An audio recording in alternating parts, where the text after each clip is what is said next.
Instagram teen accounts have automatic protections for what teens see and who can contact them, plus time management tools. And Instagram will continue adding built-in safety features to help create age-appropriate experiences.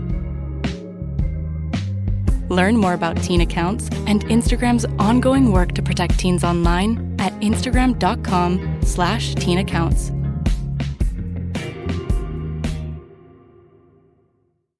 Entre las genealogías de los descendientes de Adán y el relato del diluvio de Noé, aparecen unos versículos profundamente enigmáticos que hablan de gigantes en la tierra. Pero, ¿quiénes fueron realmente estos gigantes? ¿De dónde vinieron? ¿Fueron el resultado de una unión entre ángeles y seres humanos?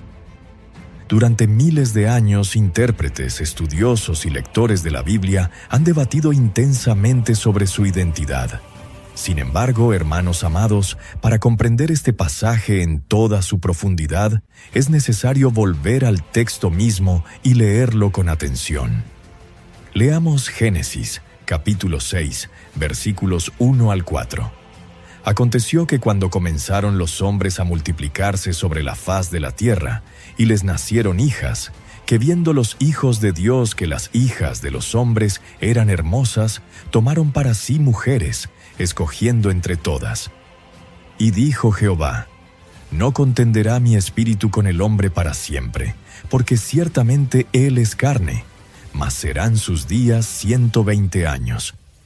Había gigantes en la tierra en aquellos días.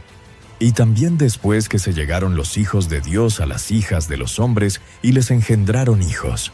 Estos fueron los valientes que desde la antigüedad fueron varones de renombre. La mayoría de los textos bíblicos en español traducen en este pasaje la palabra hebrea nefilim como gigantes. Esta misma palabra nefilim aparece también en Números capítulo 13, versículo 33, cuando los espías israelitas describen a los habitantes de Canaán afirmando que allí vieron a los nefilim. En ese mismo informe, los espías aclaran que aquellos a quienes llaman nefilim pertenecían al linaje de los anaseos, un pueblo conocido por su gran estatura. Es importante señalar que Génesis capítulo 6, versículo 4, nunca llama explícitamente a los nefilim gigantes. El texto hebreo se limita a afirmar que había nefilim en la tierra en aquellos días, y a continuación menciona a los giborim, descritos como hombres valientes u hombres de renombre. Sin embargo, con frecuencia los nefilim han sido considerados gigantes debido a la descripción de los gigantes en la tierra como descendientes de los nefilim en Números capítulo 13, donde los israelitas relacionan directamente a los anaseos con los nefilim. Además, la Septuaginta traduce tanto el hebreo nepiliim, nefilim, como giboriim, giborim, en Génesis capítulo 6 utilizando el término griego gigantes, gigantes. Es posible que la Septuaginta haya traducido nefilim como gigantes, influida por el relato de Números capítulo 13, aunque algunos estudiosos consideran que nefilim podría derivar de la palabra aramea nafila, que significa gigante. En todo caso, con esta base textual, es posible avanzar hacia una aproximación bíblica al tamaño de los nefilim de Génesis capítulo 6. El propio relato bíblico indica que los anaseos, identificados por los espías como nefilim, habitaban en regiones específicas de Canaán, entre ellas territorios que incluían Gat. El libro de Josué capítulo 11, versículo 22, afirma explícitamente que no quedaron anaseos en la tierra de los hijos de Israel, pero que solo quedaron en Gaza, en Gat y en Asdod. De esa misma ciudad de Gat provino Goliat. Entonces, si Goliat provenía de este mismo linaje de gigantes, y la Escritura indica que era de Gat, una de las ciudades donde sobrevivieron los anaseos, su estatura nos ofrece una referencia concreta. Según el primer libro de Samuel, capítulo 17, versículo 4, se afirma que Goliat medía 6 codos y un palmo, lo que equivale aproximadamente a 2,90 metros de altura. esta medida concreta proporciona un punto de referencia físico real dentro del propio texto bíblico. Aunque la Biblia no ofrece medidas directas del tamaño de los Nefilim de Génesis capítulo 6, el hecho de que los anaseos sean llamados Nefilim, su permanencia en Gat y la estatura extraordinaria de Goliat nos dan una pista razonable sobre la escala de grandeza asociada a este grupo. Así, los gigantes posteriores al diluvio funcionan como una referencia tangible que ayuda a dimensionar cómo pudieron haber sido comprendidos los Nefilim en la tradición bíblica antigua. Entonces, al considerar todo esto, podemos afirmar que los gigantes de Génesis capítulo 6 no eran monstruos. El propio texto bíblico declara: «Estos fueron los valientes que desde la antigüedad fueron varones de renombre». Esta afirmación sugiere que los descendientes mencionados eran individuos extraordinarios, no tanto por su tamaño físico, sino por sus hechos, su influencia y su conducta. El comentario crítico y explicativo de la Biblia de Jamieson, Faucet y Brown refuerza esta idea al señalar que Nefilim es un término que en hebreo no evoca principalmente la idea de gran estatura, sino la de brutalidad temeraria, refiriéndose a personajes osados, impíos y violentos que causaban devastación y muerte donde quiera que iban. En otras palabras, Nefilim puede referirse no solo al tamaño, sino también al carácter. Los gigantes de Génesis capítulo 6 pudieron haber sido hombres violentos, opresores y corruptos, cuyo comportamiento distaba mucho de ser admirable. Claramente no se trataba de hombres justos, sino de individuos cuya conducta contribuyó a la corrupción general de la humanidad antes del diluvio. Sin embargo, muchos imaginan a los gigantes de Génesis como seres monstruosos, y esta idea suele apoyarse en el libro apócrifo de Enoc. Según ese escrito, los gigantes eran seres de naturaleza híbrida, nacidos de la unión entre los llamados vigilantes y mujeres humanas. Su aspecto no se describe simplemente como el de hombres muy altos, sino como criaturas colosales, desproporcionadas y antinaturales, cuya existencia alteraba el orden de la creación. El texto de Enoc afirma que estos gigantes alcanzaban una estatura extrema, señalando que medían 300 codos, lo que equivaldría aproximadamente a entre 135 y 150 metros de altura, una dimensión que supera por completo cualquier escala humana o histórica conocida. Esta estatura desmesurada es presentada de forma literal dentro de ese relato y sirve para enfatizar su carácter monstruoso y sobrenatural. Físicamente, el libro de Enoc los describe como enormemente fuertes, con cuerpos orientados a la destrucción. Su tamaño iba acompañado de una voracidad insaciable. Primero consumían los alimentos de los hombres, luego el ganado y finalmente, cuando los recursos se agotaban, se volvían contra los propios seres humanos. Esta voracidad intensificaba el caos y la violencia en la tierra. Aunque su origen, según el libro de Enoc, estaba ligado al mundo celestial por medio de los llamados vigilantes, los gigantes no eran inmortales. Sus cuerpos estaban destinados a perecer en el juicio del diluvio. Sin embargo, el libro de Enoc afirma que, tras su muerte, sus espíritus quedarían vagando por la tierra como espíritus malignos, y algunos intérpretes sostienen que estos supuestos espíritus de los Nefilim habrían dado origen a los gigantes posteriores al diluvio. Y aquí es donde surge el problema fundamental. Todo esto carece de fundamento bíblico. La Biblia nunca enseña que los espíritus malignos sean los espíritus de los Nefilim. Las Escrituras presentan a los espíritus malignos como demonios, es decir, ángeles caídos, no como los espíritus de una supuesta raza híbrida destruida en el diluvio. Aceptar esta idea implica contradecir directamente la enseñanza bíblica y, por tanto, ir en contra de la palabra de Dios. Ahora bien, después de haber analizado todo esto, veamos el origen de los gigantes de Génesis capítulo 6. Para ello, leamos nuevamente el versículo 4 de este capítulo. Había gigantes en la tierra en aquellos días, y también después que se llegaron los hijos de Dios a las hijas de los hombres, y les engendraron hijos. Estos fueron los valientes que desde la antigüedad fueron varones de renombre. Al analizar este pasaje detenidamente, notamos que los gigantes no surgieron por primera vez a partir de la unión de los hijos de Dios con las hijas de los hombres. La frase inicial, había gigantes en la tierra en aquellos días, muestra que ya existían cuando el relato comienza. El texto no dice que aparecieron después ni que nacieron como resultado de esa unión, sino que estaban presentes desde antes. Esto es importante porque el pasaje no presenta a los gigantes como el resultado de un evento puntual. Primero describe una realidad ya existente y luego menciona otros hechos que ocurrían en ese mismo tiempo. Si la intención fuera afirmar que los gigantes nacieron de esa unión entre los hijos de Dios y las hijas de los hombres, el texto lo diría de forma directa. Sin embargo, no lo hace. Por el contrario, mantiene el énfasis en que ya había gigantes cuando esas uniones ocurrieron. La expresión «y también después» refuerza esta idea. Indica que los gigantes no solo existían antes, sino que seguían existiendo durante ese periodo.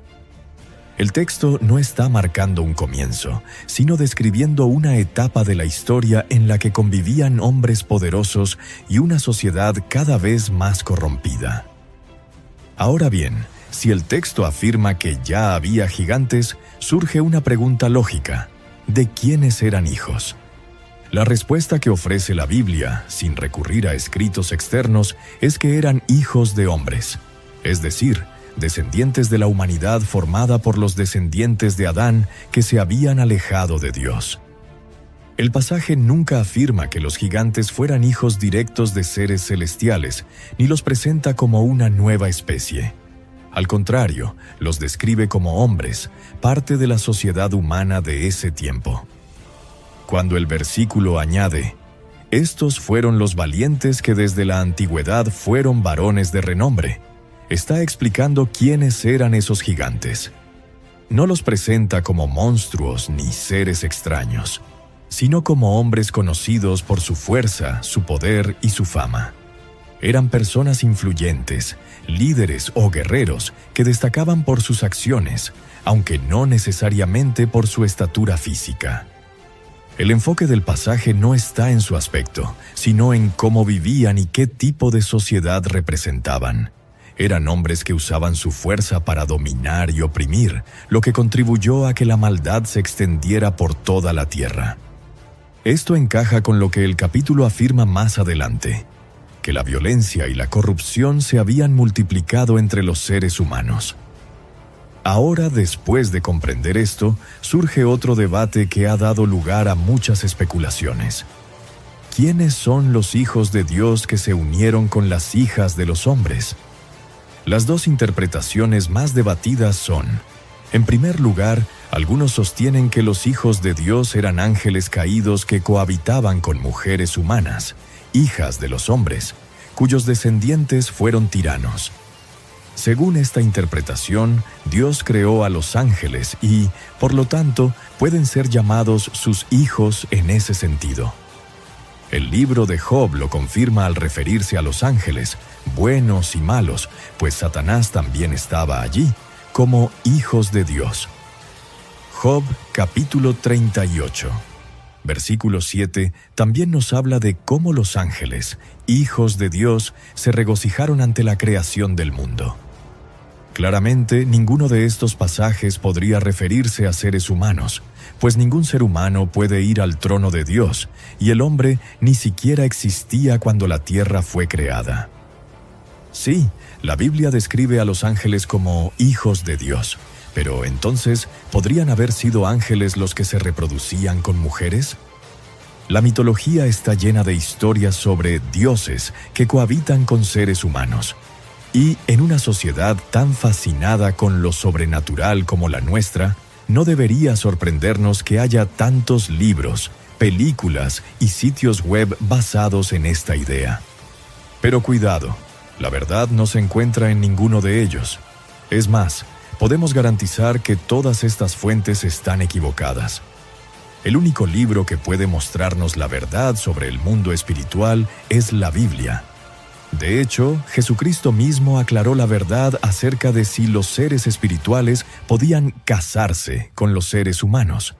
Y la respuesta es que no pueden. ¿No erráis por esto, porque ignoráis las Escrituras y el poder de Dios?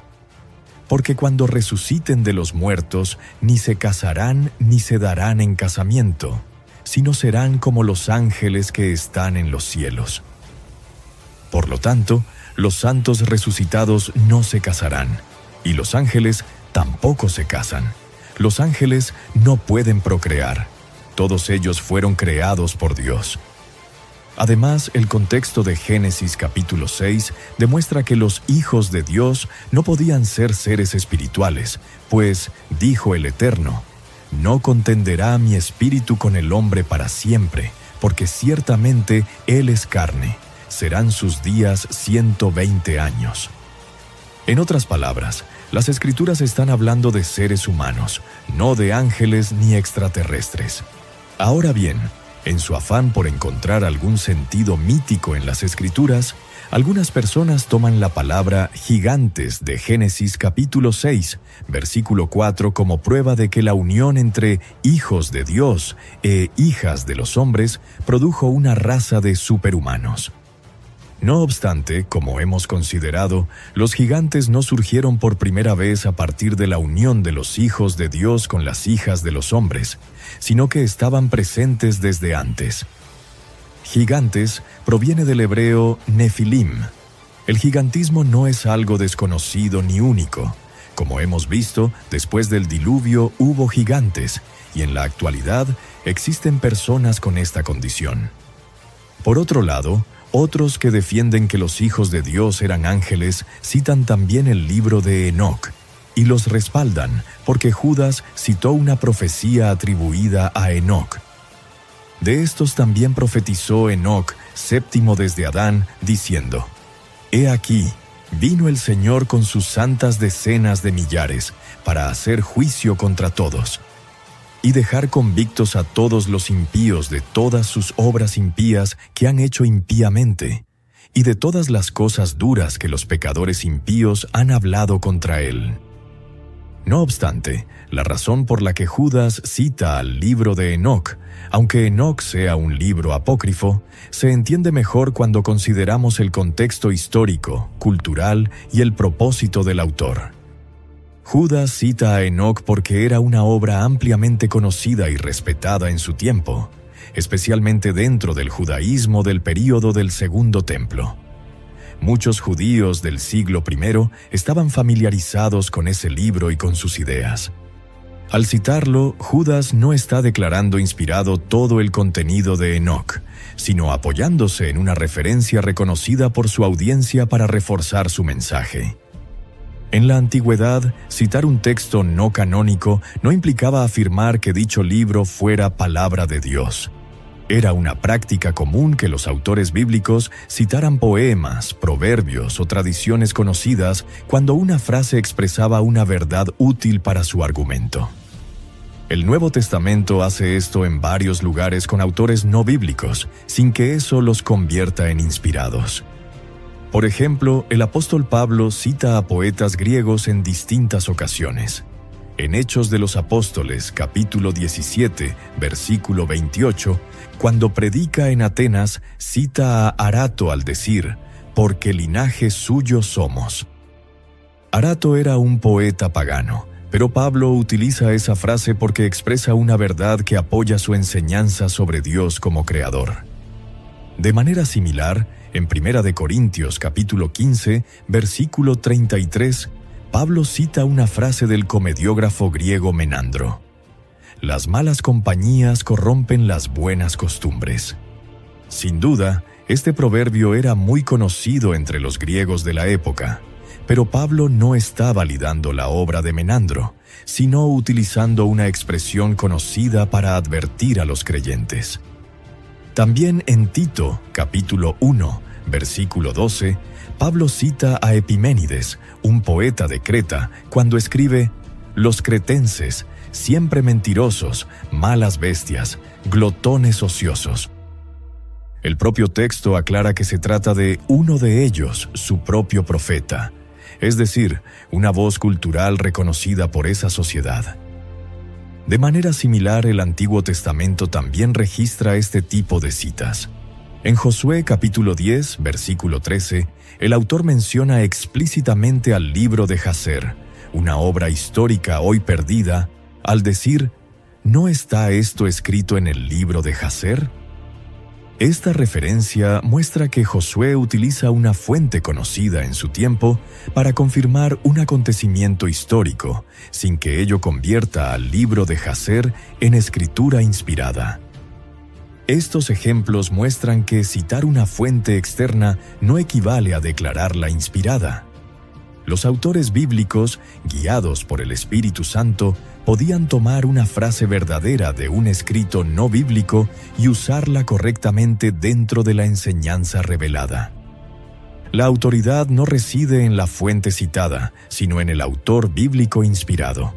De la misma manera, cuando Judas cita a Enoc, lo hace porque la afirmación concreta que cita sobre el juicio de Dios contra los impíos es verdadera y coherente con el resto de la Escritura.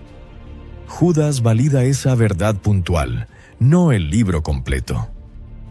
Por otro lado, en el afán de afirmar que los hijos de Dios en Génesis fueron ángeles, también se cita Judas capítulo 1, versículos 6 y 7, donde dice: «Y a los ángeles que no guardaron su dignidad, sino que abandonaron su propia morada, los ha guardado bajo oscuridad, en prisiones eternas, para el juicio del gran día.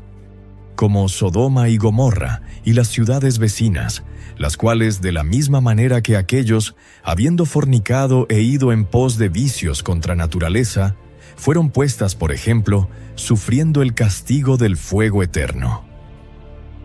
Otra versión traduce este pasaje de la siguiente manera: «Así pasó también con los ángeles que rechazaron y abandonaron el lugar de honor que Dios les había dado. Dios los tiene atados para siempre con cadenas y están encerrados en lugares oscuros hasta que llegue el gran día del juicio final. Algo parecido les sucedió a los que vivían en Sodoma y Gomorra y en las ciudades cercanas. Los que vivían allí pecaron y practicaron todo tipo de relaciones sexuales prohibidas. Por eso Dios los castigó y los arrojó al fuego que nunca se apaga, para que sufran allí. Que esto sirva de advertencia para todos nosotros». Hermanos amados, cuando Judas habla de la rebelión de los ángeles, no se está refiriendo a Génesis capítulo 6 ni a una supuesta unión con mujeres, sino a una rebelión espiritual de desobediencia y abandono del orden establecido por Dios.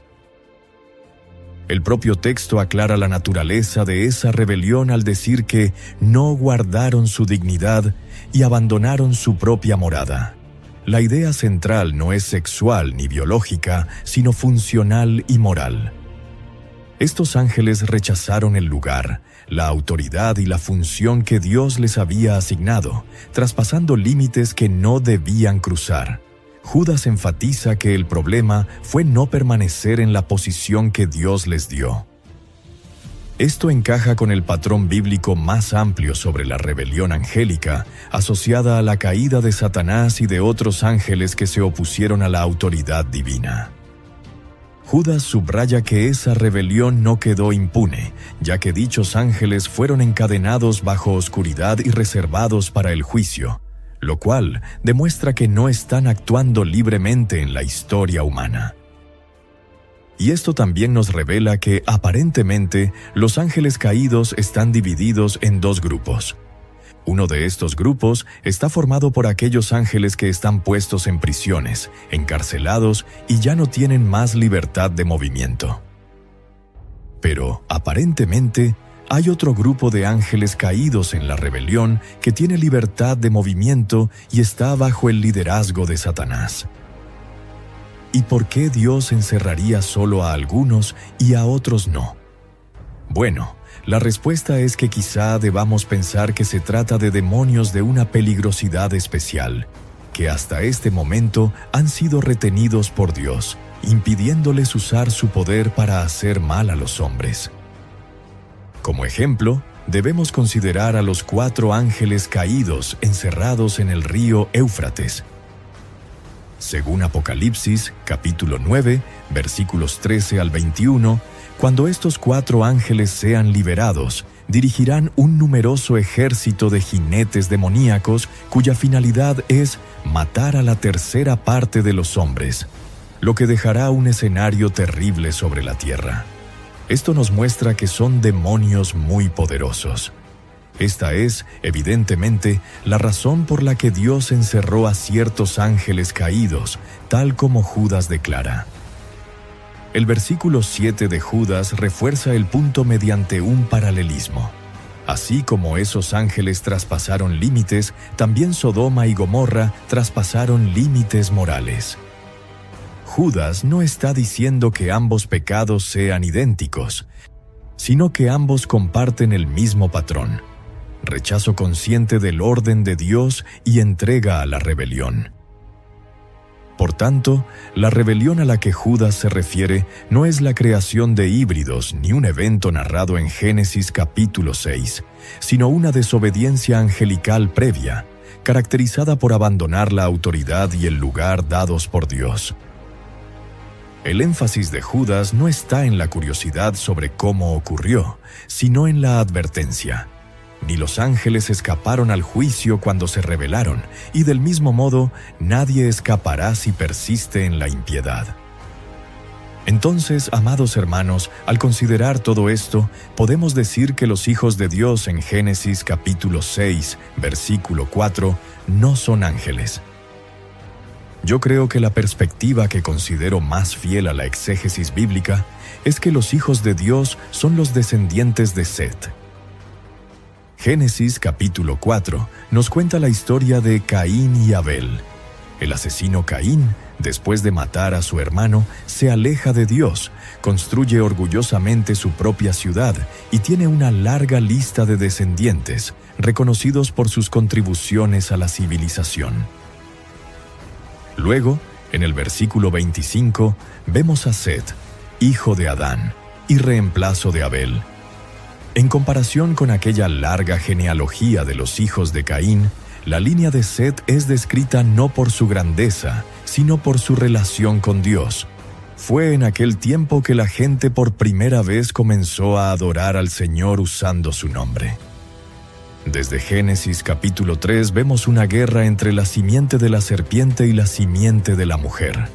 De alguna manera, Caín representa a la serpiente, pues él intenta destruir la descendencia de Eva al matar a Abel.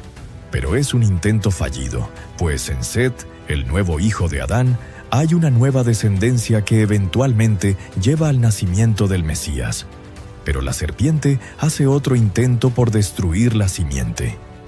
En Génesis capítulo 6 intenta corromper la línea mesiánica, atrayendo a los hijos de Dios, es decir, a los descendientes de Set, para que se casen con los descendientes de Caín. El resultado fue un grupo de apóstatas, como su antepasado Caín, que eran tiranos crueles y asesinos. Pero es importante aclarar nuevamente que de esta unión no surgieron los gigantes por primera vez. El mismo pasaje de Génesis capítulo 6, versículo 4, lo aclara cuando dice: «Había gigantes en la tierra en aquellos días, y también después que se llegaron los hijos de Dios a las hijas de los hombres y les engendraron hijos. Estos fueron los valientes que desde la antigüedad fueron varones de renombre». Hermanos queridos, entonces, ¿qué tenemos aquí en este versículo? Tal como yo lo veo, Génesis es un libro de genealogías, un libro de familias. Los hijos de Dios constituyen la línea divina que desciende de Adán a través de Set, y las hijas de los hombres pertenecen a la línea de Caín. Lo que tenemos aquí es que se entremezclaron las dos líneas por matrimonios mixtos, hasta que finalmente toda la línea se corrompió, aunque no totalmente, pues hubo una excepción. Esta es, pues, la situación reflejada en este pasaje bíblico. Reconozco que muchos buenos comentaristas de la Biblia adoptan el punto de vista opuesto, sosteniendo que los hijos de Dios son realmente ángeles. Se trata de una cuestión de interpretación de ciertos hechos, la cual respeto profundamente. Hermanos amados, con esto estamos concluyendo este estudio bíblico. Te invito a comentar: ¿quién crees tú que fueron los hijos de Dios, ángeles o los descendientes de Set? Tu opinión es muy importante para nosotros y la valoramos mucho. Dios te bendiga. Nos vemos en el próximo video.